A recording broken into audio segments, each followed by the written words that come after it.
मराठी मॅट्रिमोनीवर मिळतो सगळ्यात जास्त चॉईस। मराठी मॅट्रिमोनीने लाखो स्थळं जुळवली आहेत। यापेक्षा चांगली गोष्ट काय असू शकते? मराठी माणसांची number 1 choice Marathi matrimony. Panvel महानगरपालिका निवडणुका अनुषंगाने मनसेचे नेते आपल्यासोबत आहेत। योगेशजी चिले। योगेशजी, TV9 मध्ये आपलं स्वागत आहे। धन्यवाद। काय सांगाल, पनवेल महानगरपालिका निवडणुका अनुषंगाने मनसेची भूमिका काय आहे? बघा, आता ज्या पद्धतीने महाराष्ट्रामध्ये भारतीय जनता पक्षाचा राज्यात कारभार चालू आहे, ज्या पद्धतीने महाराष्ट्राची राजकीय संस्कृती पायदळी तुडवली जाते, तेच प्रकार पनवेलमध्ये भारतीय जनता पक्षाकडून सुरू आहेत। अगदी काल माननीय राजसाहेबांनी सांगितल्याप्रमाणे एक टोळी फिरते आहे मुलं पळवणारी, तीच टोळी राज्यात सुरू व्हायच्या आधी इथे गेली 15 वर्ष काम करते। त्यामुळे यावर्षी त्या टोळीला उधाण येणार आहे। यावर्षी ते वाटच बघतायत की आघाडीतले कोण कोण नाराज आहेत, त्यांना कशी संधी देता येईल, ते प्रकार त्यांनी ऑलरेडी सुरू केलेले आहेत।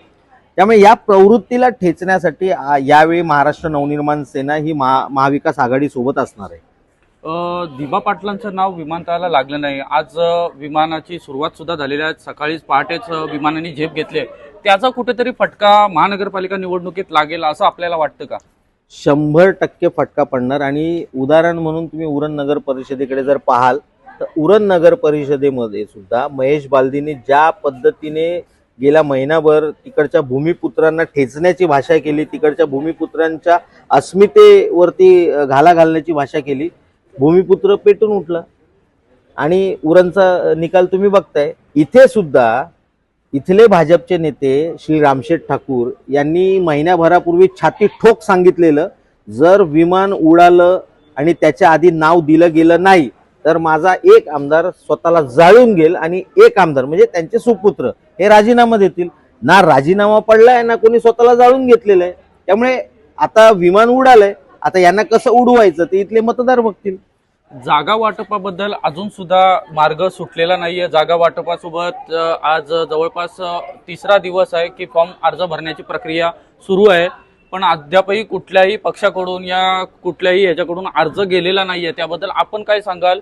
आपला जागा वाटपाचा तिढा अद्यापही सुटलेला नाहीये। नाही, आमचा तिढा जवळपास सुटलेला आहे। आमचं उद्दिष्टच होतं, जिथे जो पक्ष ताकदवर असेल तिथे त्याला इतर पक्षांनी बळ द्यायचं।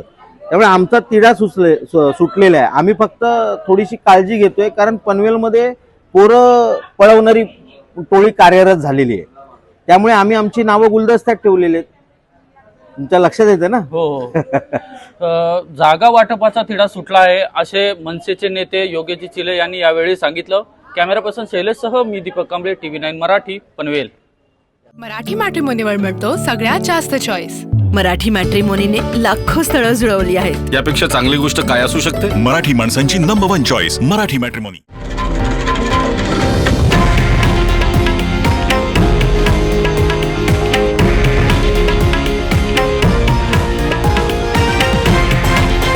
हे आहे देशातील नंबर 1 न्यूज नेटवर्क आणि आपण पाहत आहात TV9 मराठी, एकमेव।